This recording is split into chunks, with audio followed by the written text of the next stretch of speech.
એઆઈએફએફ અને Gujarat state football association દ્વારા આયોજિત અસ્મિતા જીએસએફએ સબ જુનિયર ગર્લ્સ 2026 ટુર્નામેન્ટમાં કોચ આદિત્ય પીપરિયાના માર્ગદર્શન હેઠળ જામનગર ડીએફએની ટીમે ઐતિહાસિક પ્રદર્શન કરીને ચેમ્પિયનશિપનો ખિતાબ જીત્યો છે. સમગ્ર ટુર્નામેન્ટ દરમિયાન ટીમે એક પણ ગોલ ખાધા વગર તમામ મેચ જીતી હતી.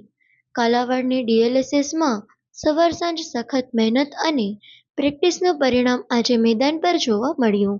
ખેલાડીઓની શિસ્ત, ટીમવર્ક અને કોચની મહેનતને કારણે જામનગર ડીએફએ દરેક મુકાબલામાં દબદબો જાળવી રાખ્યો હતો. લીગ સ્ટેજમાં જામનગર ડીએફએ ભાવનગરને 38-0 અને અમદાવાદને 5-0થી હરાવ્યા હતા.